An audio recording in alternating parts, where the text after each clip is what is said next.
Piscine bruyante, cris d'enfants enthousiastes et coups de sifflet. Nous sommes à l'été 2003. Ben rejoint un camp de water-polo pour la saison estivale. Et comme tous les groupes d'adolescents, la clique de jeunes nageurs se compose de personnalités populaires avec pour meneur le petit Jake, insupportable rouquin au sourire narquois. Sa cible, son souffre-douleur, c'est évidemment le weirdo de la bande.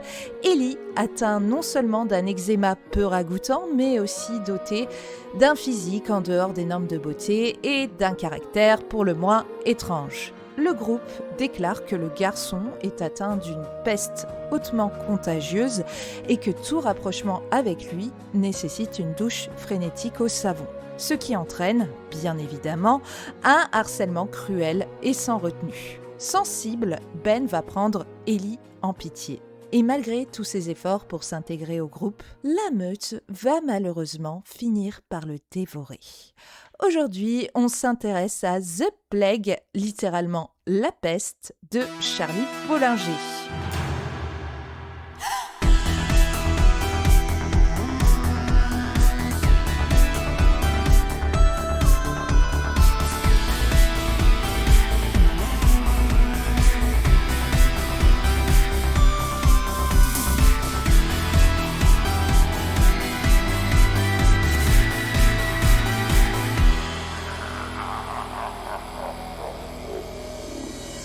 Bonjour, bonsoir et bienvenue dans Jumpscare. Quel plaisir de vous retrouver après quelques semaines de pause de mon côté.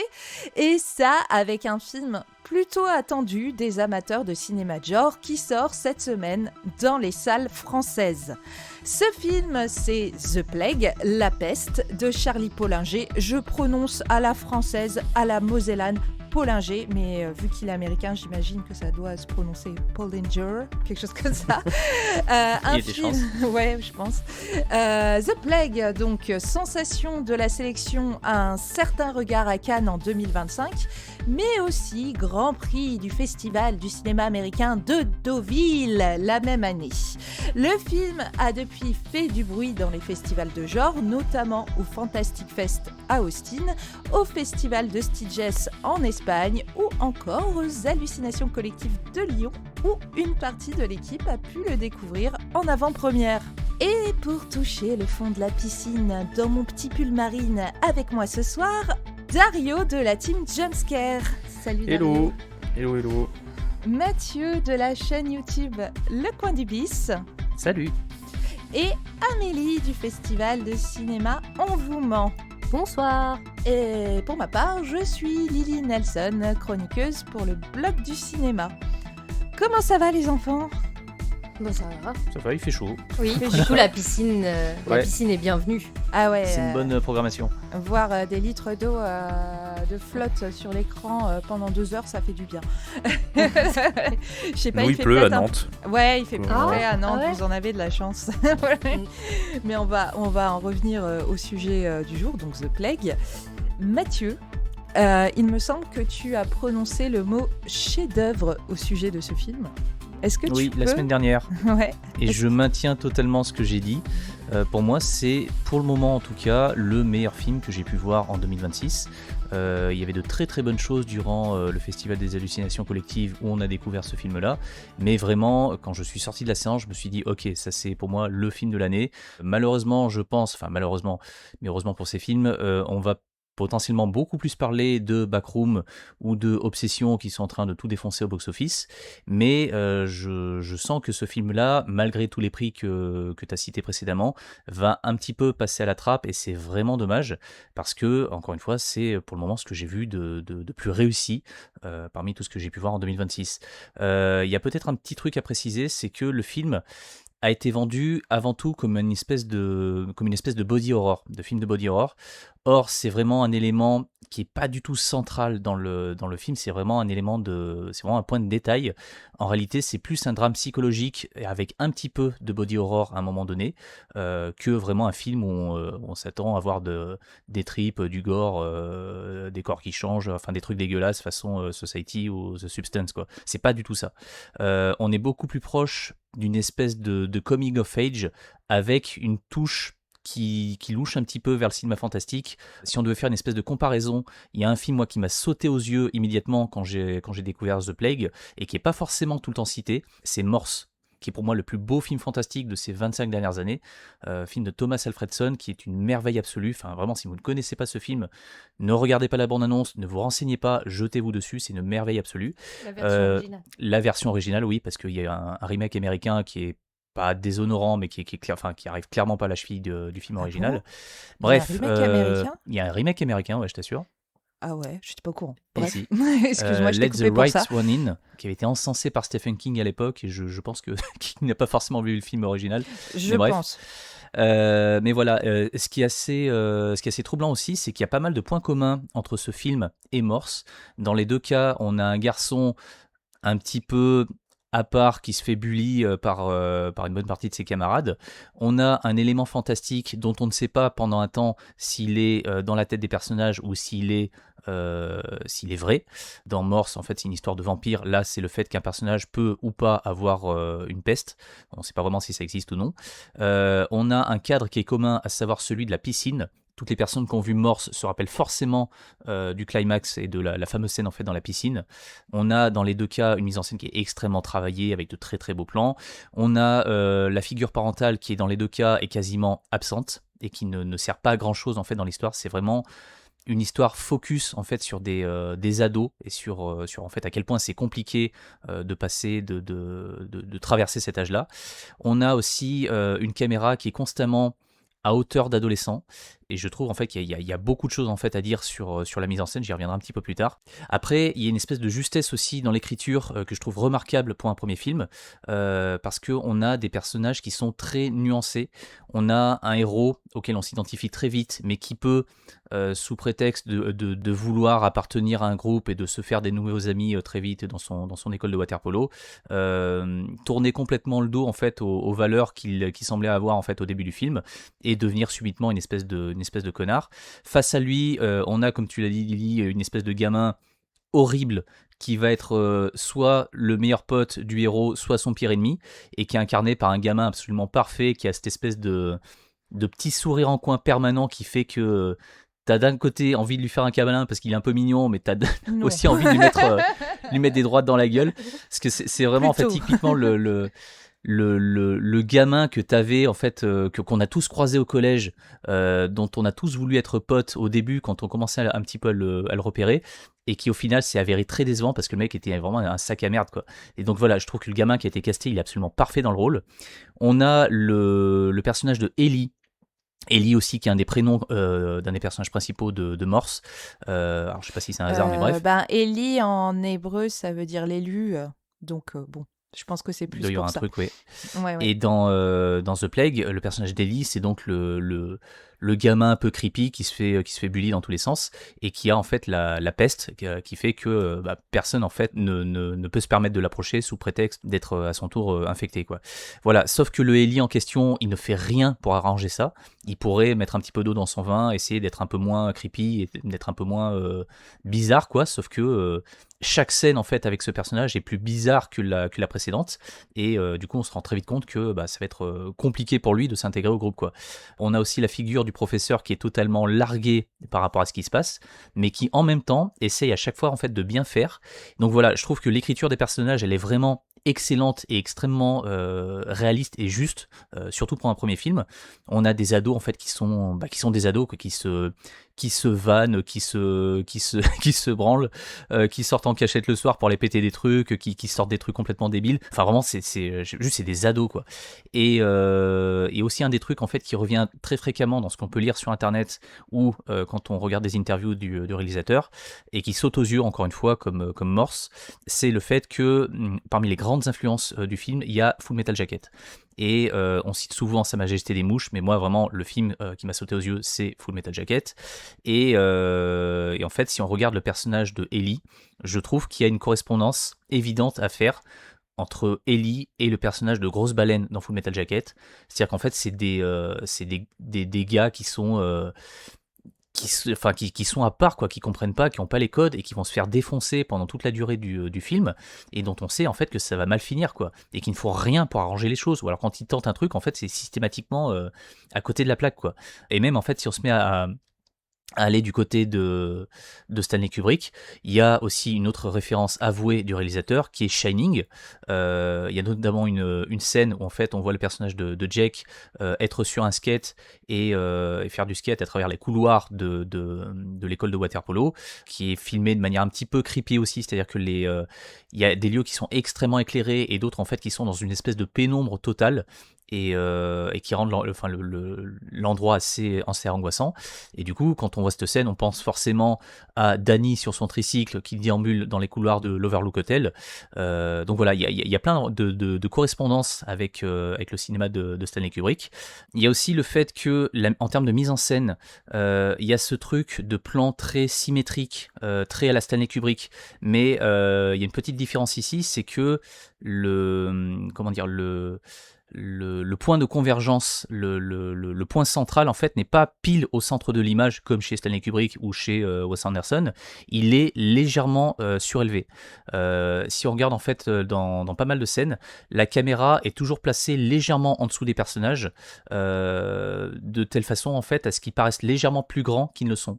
Donc en fait, on voit des adolescents, mais avoir des problèmes d'adultes et réagir en fait comme des adolescents, c'est-à-dire en faisant n'importe quoi.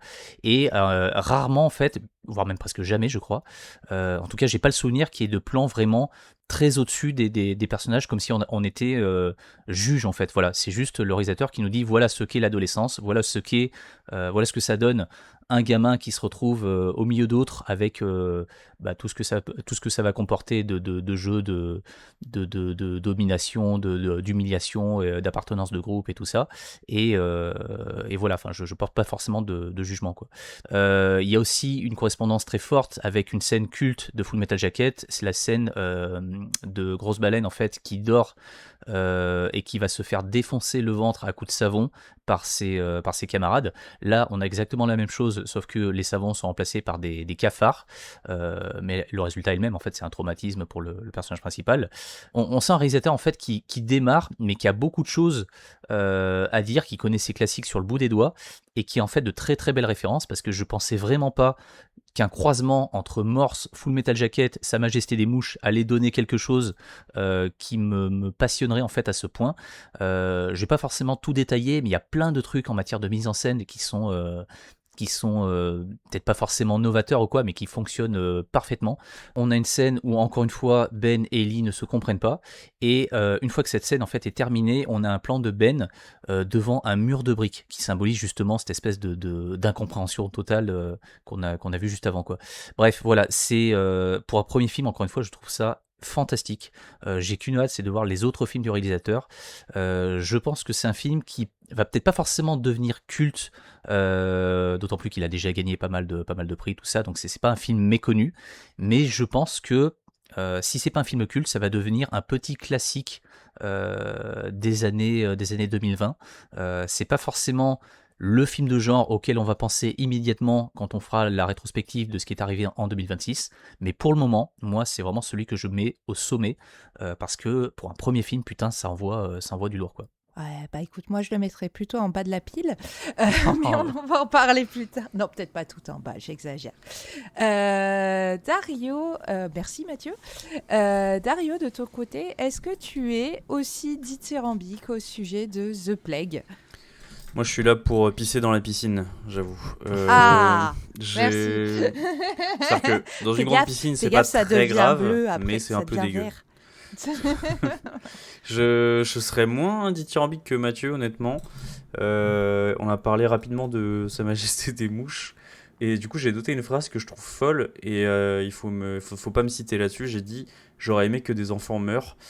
Bon, je trouve que dans Sa Majesté des Mouches, au moins, on a ce jusqu'au boutisme qui manque un petit peu, je trouve, dans ce film-là. Donc, j'y suis allé un peu comme Mathieu, excuse-moi. Je suis allé un peu comme Mathieu en attendant un peu un truc un peu body horror. Et finalement, le film, il est un peu timide, je trouve, sur cette partie-là. Et même, du coup, jusqu'au côté, comment dire, perte pour les personnages. Donc j'essaie de rester vague un petit peu, mais voilà, je suis un peu timide, je trouve. Tu voulais dire quoi, Lily, pardon? Non, excuse-moi, je t'ai coupé un peu tout, désolée. Mais je veux dire, oui, vu que l'action se passe en 2003 et qu'on est sur un phénomène de harcèlement, moi j'ai vraiment cru que ça allait partir en fusillade, parce qu'on est proche de Columbine. Voilà. Et je m'attendais ça aurait aussi à un truc été... comme ça, ouais. Ouais, alors ça aurait été un peu facile. Il y avait plein d'autres choses à faire à ce niveau-là. Mais du coup, ouais, je trouve que c'est un peu tiède, quoi. Tout se déroulait pour ça. Malgré tout, le film, il a quand même des qualités qui sont évidentes. En plus de ce que Mathieu a dit, bon, déjà, le film a été tourné en partie en pellicule et le film a vraiment une gueule, quoi. Il est vraiment beau. Un peu dommage d'avoir mis une BO qui ressemble à celle de Men d'Alex Garland, avec juste des voix qui crient. Je trouve ça un peu dommage et à la limite du supportable, honnêtement. C'est-à-dire que les voix qui font ouh ah ouh ah, moi j'avoue au bout d'un moment j'en ai marre, j'ai l'impression de voir un cliché d'un trailer d'un film A24 quoi, ou enfin d'une parodie. Je pense qu'il y avait peut-être plus intéressant à faire. Malgré ça, Mathieu t'en a un petit peu parlé, moi je voulais noter surtout le casting. Ben et Jake qui sont vraiment vraiment hyper bien les deux. Ils portent le film à eux deux. Ben il est parfait comme un espèce de jeune Michael Cera qu'on pourrait voir dans des films quand il faisait des films d'adolescents quoi. Et Jake on adore le détester quoi. Il a vraiment il joue vraiment hyper bien la petite merde à qui on a envie de mettre un coup de poing à la cour de récréation quoi. Moi ça m'a rappelé des gens que j'ai connus dans mon collège et ça m'a énervé de manière un peu épidermique quoi. Je regardais le film en serrant le poing limite. Pareil. Moi j'avais une personne en tête et ouais. Il y a ma haine qui est revenue tout de suite. Tout pareil. Donc je vais rentrer un peu dans le détail. Donc si vous voulez pas vous faire spoil le film, passez votre chemin, même si en soi c'est pas comment dire, je trouve pas ça gravissime. Mais après toute cette montée en tension qu'on retrouve dans le film, on arrive à un espèce de climax hyper timoré qui justement comme le film en fait cite Full Metal Jacket, je m'attendais à un truc beaucoup plus impactant. Je trouve que le climax, il est timide et il vient un peu détruire. Alors ça, c'est hyper intéressant et c'est plutôt un bon point, mais il vient détruire toute l'image que tu t'étais fait de Ben depuis le début du film. C'est-à-dire que Ben, il est montré comme un garçon gentil, sensible, qui essaie juste de trouver une place au début. Et en fait, la dernière scène où il incendie Ellie, je trouve qu'il perd toute la sympathie qu'on a accumulée pour lui pendant 1h38 quoi. Donc c'est hyper fort je trouve comme démarche. Je suis quand même un petit peu sceptique sur ce que ça veut dire. J'ai fini le film avec pas mal de questions puisque, et c'est là que je vais littéralement vous dire le dernier plan du film, Ben il finit par juste remplacer Ellie comme le weirdo du groupe qui danse tout seul et que tout le monde essaie d'éviter. Donc j'avoue que je suis un peu sceptique, je suis pas sûr de comprendre ce qu'on essaie de me raconter. Par contre, le choix d'écriture, il est vraiment, vraiment hyper intéressant et c'est quelque chose qui va me faire réfléchir pendant un petit moment, je pense. Je trouve que le visionnage de manière générale, et ça c'est aussi un bon point pour le film, il est quand même assez éprouvant. Et à l'image en fait des visions sous-marines qu'on a dans le film, tout au long du film, ça devient très vite suffocant et on a juste envie de respirer quoi au bout d'un moment. Mais tout ce qui est en fait retour à l'adolescence, nous ramener à un âge où on est tous, sans aucune exception, tous extrêmement cons et on essaye de s'intégrer au détriment de notre personnalité, bah, ça marche hyper bien. Je pense que ça parle à tous les gens qui ont eu 12 ans en fait, cette dynamique entre les gens. Je suis assez j'ai un peu le cul entre deux chaises quoi, parce que malgré toutes les qualités que je peux trouver au film, c'est-à-dire que le film est beau, c'est intéressant, je reste quand même sur mon avis que le film est un poil timide et ça me fait de la peine. Par contre, tout comme Mathieu, je suis vraiment hyper intrigué de voir ce que va faire le réal ensuite. Parce qu'il il a quand même réussi à nous rendre Joel Edgerton détestables. Moi, j'ai vraiment ce coach là qui est dépassé et qui fait que les mauvais choix. Il trouve il a pas les bons mots, etc. Je trouve que ça le rend un peu détestable parce qu'il est censé être le garant de la sécurité de ses enfants, quoi. Et moi, j'ai des neveux, et je sais pas, je regarde ce film, et je me dis, mais putain, ça m'énerverait trop que genre mes neveux ils soient avec un mec qui est totalement effacé comme ça et qui arrive pas à, à faire entendre raison à des adolescents au-delà de si vous n'êtes pas content, vous allez faire 12 tours de terrain et et c'est comme ça, quoi. Et finalement, j'ai dit que le film était un peu timide et que pour moi c'est pas vraiment un film d'horreur, c'est vrai que c'en est vachement plus sur le drame social, quoi. Mais quand on y réfléchit, en fait, c'est une horreur qui est beaucoup plus banale et qui s'immisce en fait dans le quotidien des enfants petit à petit. Donc sur toutes les notions de harcèlement qui étaient, je pense en 2003, c'était vraiment la période où on commençait à en parler mais sans comprendre vraiment ce qu'on essaye de dire, et du coup on dit ah oui non mais il faut pas harceler, mais sans donner des clés de compréhension aux enfants qui sont concernés, quoi. C'est-à-dire que là la réponse au fait que Jake il harcèle Ben, c'est juste de le virer et c'est tout, quoi. On voit son père est là avec une énorme BM et on se dit bah ça restera un connard toute sa vie et c'est tout, quoi. Donc cette thématique là elle est bien traitée et elle est vraiment liée à l'époque qui est décrite, quoi. Donc je trouve ça assez intéressant. Donc là en ce moment je suis en train de monter l'interview de Romé Balaguerro, et dans l'interview il dit que les enfants sont entre l'innocence et la cruauté, c'est ça qu'il trouve intéressant avec les enfants, et c'est vraiment tout à fait ça je trouve le film. Et voilà, quoi. Et j'avais noté un petit truc, je voulais parce que vous savez que je suis libraire et ça m'a un peu fait penser à une bande dessinée de Vera Brosgol, je sais pas si vous connaissez, qui est une autrice américaine qui est, enfin, non, c'est une autrice plutôt qui est née en Russie mais qui a vécu aux États-Unis à partir de l'âge de 2 ans, quoi. Et elle a fait une bande dessinée sur un camp d'été, c'est quasiment de l'autobiographie, où sa mère en fait l'a inscrite à un camp d'été russe alors qu'elle elle parle pas russe, etc.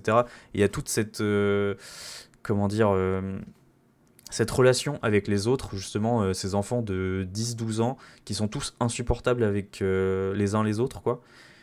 Et ça m'a un peu fait penser à ça, sauf que, attention, Un été d'enfer, du coup j'avais pas donné le titre, mais Vera Brosgol, Un été d'enfer, c'est quand même vachement plus léger, quoi. Mais j'ai retrouvé un petit peu cette ambiance-là que je trouve intéressante et qui est hyper bien traitée aussi dans la bande dessinée, quoi. Ok. Bah écoute, merci Dario. Je pense qu'on a des avis qui se rejoignent parce que j'ai aussi un peu le cul entre deux chaises. Bref, mais je vais d'abord donner la parole à Amélie qui a, elle, beaucoup aimé le film aux hallucinations collectives. Oui, tout à fait. Et d'ailleurs, je ne l'ai pas... je l'ai vu aux hallucinations collectives, c'était maintenant il y a quelques mois, et je ne l'ai pas revu entre-temps. Donc, désolée si j'ai des petites imprécisions sur certains trucs, mais je le fais de mémoire. Merci, c'est une vraie warrior. Voilà. Et du coup, oui, il y a eu beaucoup de citations, enfin, on a cité beaucoup de films de référence. Je pense qu'il y a aussi un peu de Elephant de Gus Van Sant dedans, il y a aussi un peu de The Innocents de Eskil Vogt dans le côté groupe de jeunes qui se font du mal les uns les autres. Et moi, ça m'a fait penser aussi à un autre film qu'on a passé à Envoûment, qui s'appelle Isaiah's Phone, pareil, qui est sur le harcèlement d'un adolescent dans son lycée. Et ça m'y a fait penser particulièrement parce que le personnage principal est moralement ambigu. C'est-à-dire, parce que Dario, tu disais qu'on a de la sympathie pour Ben, mais moi je trouve que dès le début, il est quand même pas terrible, ce garçon, parce qu'il participe au harcèlement de son petit camarade en étant bien content que ce soit pas à lui que ça arrive. Donc je trouve que quand même là-dessus... Bref, mais il a 12 ans, je peux pas lui en vouloir, tu vois. C'est oui, pour ça que je dis qu'il est un peu sympathique. Il était sympathique, en plus c'est le personnage principal, et en plus il est végétarien, des tas de trucs, où on se dit que c'est quand même un garçon sensible. Mais il n'empêche qu'au début du film, il n'est pas du bon côté de la force, quand... Enfin, voilà. Pas de là à ce que je dise qu'il mérite ce qui lui arrive, pas du tout. Mais plus qu'un film sur les adolescents, je pense que c'est surtout un film sur l'homo-sociabilité masculine. Parce que moi, en fait, dans le groupe, j'inclus le coach. Il participe au harcèlement de ses enfants, d'une manière, en ne faisant rien et en faisant semblant de ne rien voir. Et justement, la géométrie des plans, ce côté très carré comme ça crée une sorte de décalage entre le carcan de l'institution et le chaos qui s'y déroule. Et en fait, les adultes sont pratiquement absents du film, à part ce coach, qui pour moi a sa responsabilité dans la situation. Et surtout, il y a une vraie dichotomie entre les garçons et les filles qui n'ont aucun contact réel durant tout le film, c'est-à-dire que c'est des groupes qui ne font que se croiser. Ils n'ont pas de sociabilité les uns avec les autres, ils ne mangent pas les uns avec les autres, ils n'ont pas d'activité commune, sauf à la fin, la boum. Mais même comme ça, en fait, il y a pas vraiment, ils n'ont pas d'amis filles dans ce camp d'été. Et c'est peut-être ça le vrai problème. Et d'ailleurs, on voit que les garçons, ils sont montrés ils sont dépeints dans un sport de compétition, le water polo, où ils sont agressifs, ils se font du mal les uns les autres, alors que les filles, elles font de la natation synchronisée, qui est un sport créatif, artistique et de coopération. Et il y a cette très très belle scène d'ailleurs sous l'eau qui est vraiment superbe avec ces filles qui font de la natation synchronisée comme ça, c'est un peu hors du temps. C'est vraiment un moment de grâce qui est une très très belle scène de piscine. Mais justement en fait, le groupe de garçons et le groupe des filles ne font que se croiser, ils n'ont pas de véritables interactions et les garçons parlent extrêmement mal des filles. Ils disent des choses horribles, ces gamins, pour des gamins de 12 ans. Ils parlent des filles qu'à travers un prisme de la sexualisation des corps. Et même la caméra qui se met à la hauteur des adolescents et qui montre leur regard, elle sexualise énormément les corps des jeunes filles en maillot de bain. Et donc peut-être que le film, s'il parle de l'adolescence, qui est une période difficile et une période de chaos et de méchanceté, il parle peut-être plus, et c'est le cas comme dans Full Metal Jacket, du fait que quand on met que des garçons entre eux, eh ben ils font n'importe quoi, et qu'ils se mettent à être débiles, et ils se font du mal entre eux, et ils disent des choses horribles sur les filles, et ils se branlent apparemment 80% du temps, mais bon ça, écoutez...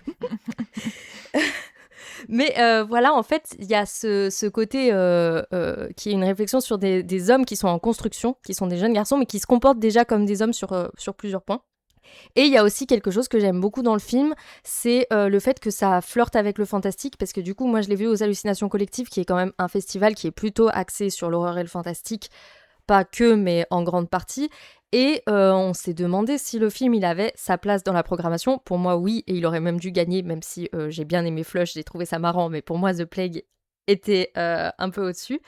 En fait, si ça a quelque chose de fantastique, parce qu'il y a cette mythologie qui se sont créées entre eux, de cette maladie, la peste, qui existe ou qui n'existe pas, mais en fait, c'est pas la question, c'est que pour eux, elle existe. Et pour eux, ce phénomène de transmission de maladie, il est réel, et on est presque pas loin du truc d'infection, finalement, du film d'infection. C'est-à-dire que toucher un infecté, ça te rend infecté toi aussi, un peu comme dans un film de zombies, finalement. Et il y a une vraie dimension fantastique dans ce qui est en train de se passer. Et même la scène des cafards, pour moi, elle a un côté très, très horrifique. Vraiment, on est sur de l'horreur pure, c'est des très gros cafards, le mec, il est sous sa couette, enfin bref. C'est du cinéma de genre, hein, oui, on est dans le thème. C'est du cinéma de genre, mais et du coup, il y a ce côté aussi où la maladie de peau devient le reflet de la santé mentale du protagoniste. Plus il s'enfonce dans le fait d'être rejeté, d'être maltraité, d'être raillé, plus effectivement, il va avoir sur son corps les marques comme des stigmates un petit peu de son rejet. Et c'est là peut-être où c'est le côté body horror, c'est-à-dire que l'eczéma, même si, au fond, si on prend ça rationnellement, c'est des gamins qui passent leur journée dans du chlore, forcément c'est pas très bon pour la peau au bout d'un moment, mais en fait c'est un truc autoréalisateur, c'est quand tu penses être atteint de la peste, eh bien tu finis par l'être, et je trouve que là il y a peut-être une dimension un peu magique, qui est intéressante dans le film. Et qu'il y a une sorte d'escalade comme ça jusqu'au drame final. Je trouve que vous êtes très gentil en disant que c'est pas très grave ce qui se passe quand même, si on y réfléchit bien. Si, désolée, mais je si. C'est qu'on est des psychopathes des films d'horreur, et je vais pas spoiler en gros, mais si il arrivait ça à l'un d'entre nous, ce serait grave. Mais écoutez, moi ma cousine, lui arrivait elle s'est fait mal au même endroit, et pareil. Mais là, c'est pas seulement en vacances aussi. C'est pas seulement qu'il se fait mal, c'est un truc qui s'inflige à lui-même. Et si on voyait quelqu'un faire ça en face de nous, on serait horrifié par la situation qui se passe. C'est juste qu'on a l'habitude de traiter le film d'horreur et qu'on cherche, souvent, hein. Et qu'on cherche le spectaculaire. Mais je trouve quand même que ce qui arrive c'est extrêmement grave. Et d'ailleurs, le prof de sport, encore une fois, a une réaction absolument catastrophique. Voilà, ne déplacez jamais un blessé. Voilà, je vous le dis. Et il faut vraiment pas faire ça. Mais Voilà, je trouve quand même que ce climax, on va dire, il y a un fusil de Tchekhov de ce climax qui est assez bien amené, je trouve. Je trouve ça un peu je le trouve cousu quand de même. fil blanc, moi, justement. Ouais, mais je le trouve quand Ouais, même moi aussi, terrifiant, je trouve. quoi. Parce que vous vous attendiez peut-être à ce qu'il s'ouvre le bide, mais bon, dans la vraie vie, c'est quand même grave. Non, mais c'est pas ça que je veux dire. Je veux pas dire que c'est pas grave. Ce que je veux dire, c'est que des situations extrêmes dans un contexte adolescent, c'est pas si improbable que ça, et que bien sûr c'est tout de suite un step au-dessus, mais que le film, c'est un film de fiction. On en rajoute une petite couche, quoi. Voilà. Oh, je sais pas. Moi, je suis aussi contente que le film il soit resté dans quelque chose qui est réaliste et plausible, y compris, et vous l'avez tous dit, dans ses personnages, parce que même le bully, c'est pas un bully, tu sais, de film de John Hughes. Qui te fait une brûlure indienne en te disant bah dis donc McFly, tu vois, genre c'est quand même un bully qui a un côté très sympathique, très séduisant, qui peut se montrer sous un bon angle quand il en a envie, qui est un leader, qui sait réunir du monde autour de lui et qui est pas juste le mec qui te fait une balayette dans le couloir, quoi. Je trouve que c'est intelligent d'avoir montré que les oppresseurs et les bullies peuvent aussi être des personnages qui ont un attrait sympathique et qui ne sont pas hyper repoussants de prime abord. Et c'est comme ça qu'ils arrivent à installer leur manipulation dans le groupe. Et c'est pour ça que je trouve que ce personnage, il est particulièrement bien écrit. Et je sais que sur la scène finale, on n'est pas du tout d'accord avec Lily, donc je vais laisser Lily en parler en premier. D'accord. Écoute, moi je pense que tu veux que je développe mon avis tout de suite. Vas-y, développe ton avis. Ouais.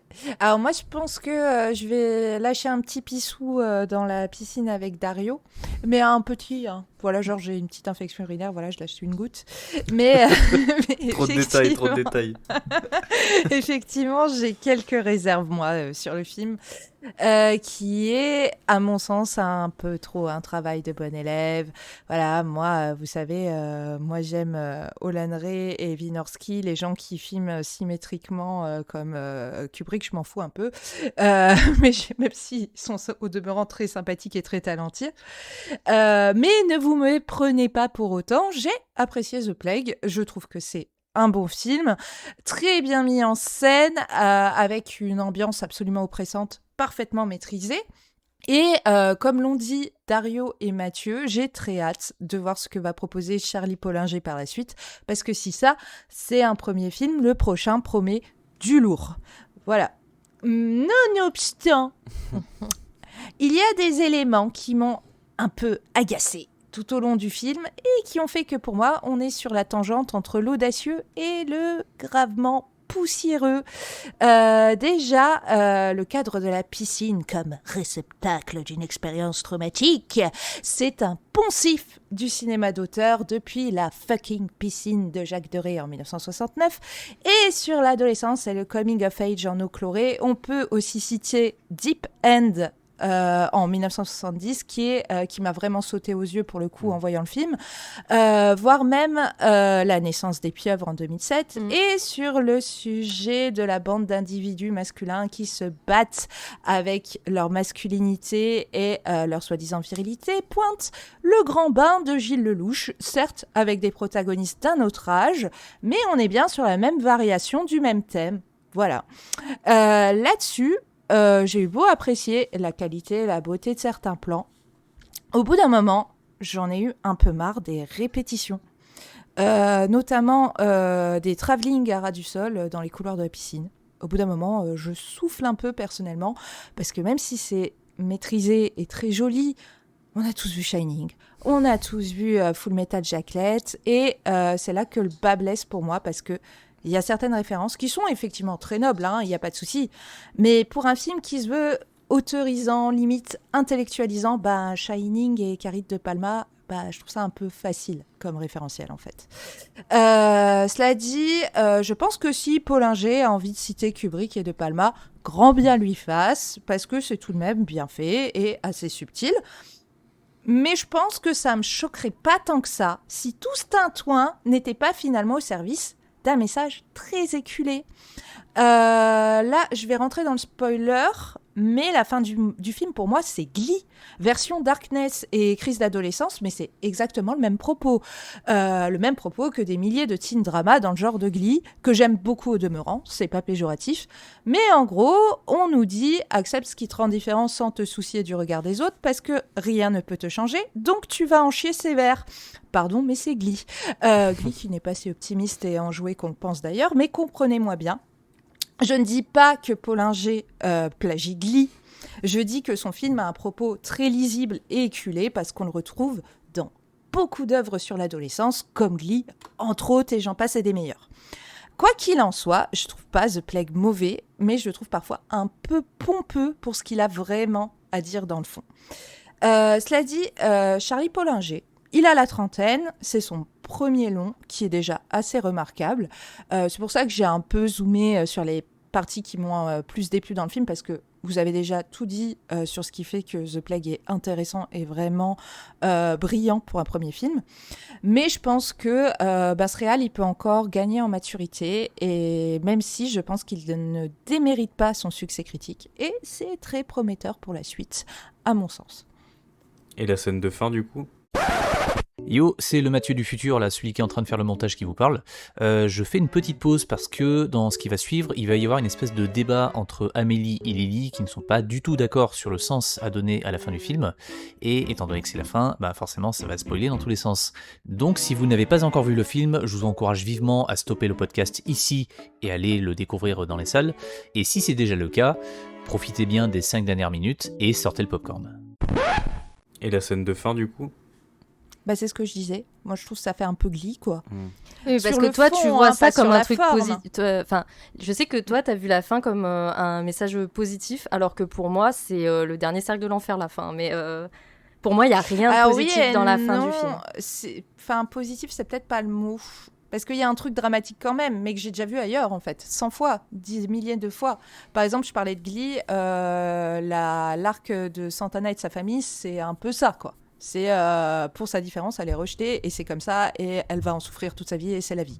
Elle peut rien faire d'autre, tu vois. Oui, mais là, c'est pas sa différence. Parce que en fait, à la fin, Ben, il bouge pas comme Ben, il bouge comme Ellie. C'est pas sa différence qui montre. Il accepte pas sa différence. Pour moi, oui, mais c'est Ben à la fin. métaphorique. Non, moi, Ben à la fin, c'est une métaphore de noyade, cette danse. C'est tout devient flou et bleu et on n'entend plus rien. Et en fait, Ben se noie. Ben se noie et en plus c'est un gamin couvert de sang qui vient de voir un événement traumatique et personne ne le voit. Personne n'en a rien à carrer de ce qui vient de se passer. Pour moi, le message de fin, c'est tu es invisible aux yeux du monde et tu le seras pour le reste de ta vie. Genre vraiment, quoi qu'il arrive. C'est une forme de différence. Ouais, mais en fait, c'est pas positif. Ben, au début, il était bien intégré. Mais non, mais j'ai pas dit que c'était positif à aucun moment. C'est juste, vu ce qu'il vient de vivre, en fait, il sera toujours à partir de maintenant, il se remettra jamais de ce qui s'est passé. Et je trouve que justement, la fin... oui, mais c'est pas... le but, c'est... Enfin, il n'y a pas du tout accepte ta différence ou il n'y a rien qui va dans le sens du fait d'accepter sa différence dans la fin. Pour moi, c'est vraiment dramatique. Oui, mais c'est dramatique. Mais c'est pas... Le fait d'accepter ta différence, c'est pas forcément positif. C'est pas du tout ce que j'ai dit. Moi, oui, mais en fait, il accepte pas sa différence, Ben, parce que encore une fois, c'est pas sa différence à lui qui porte là. C'est celle d'Ellie. Je pense qu'il remplace. Il danse comme Ellie. Il remplace Ellie, mais lui-même, c'est pas un weirdo. Du fou du village, quoi. Mais en fait, si tu veux, on est toujours le weirdo du voisin. Donc pour moi, c'était, c'est métaphorique en fait. Il accepte de prendre ce qu'ils ont en commun en fait. Je sais pas si c'est clair mon développement. Si, mais moi je pense qu'en fait vous avez toutes les deux raisons. C'est que cette fin en fait elle est suffisamment ambiguë pour que tu puisses soit l'interpréter comme toi Lily ou comme toi Amélie en fait. Tu peux l'avoir de plein de façons différentes. Et, c'est pas faux.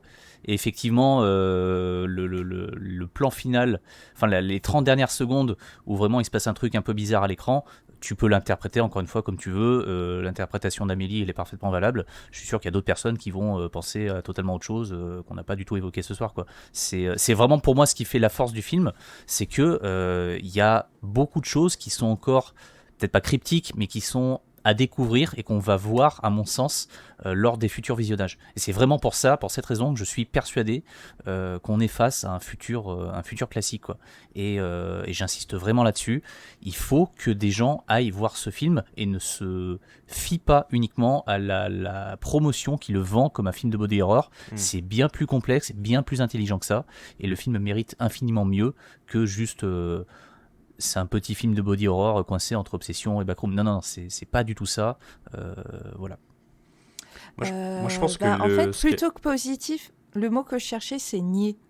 Voilà, je trouve ça un peu nier qu'on le voit je vois ce que tu veux dire. positivement ou pas. Voilà, c'est plutôt ça.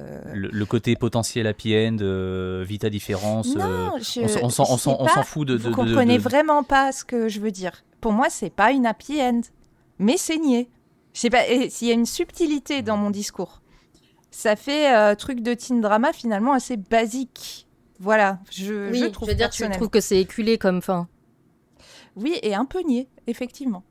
Bref, excuse-moi Dario, je t'ai coupé. Non, je réfléchis à ce que disait Amélie, mais moi je pense que en tant que spectateur, j'aurais trouvé ce que tu dis plus...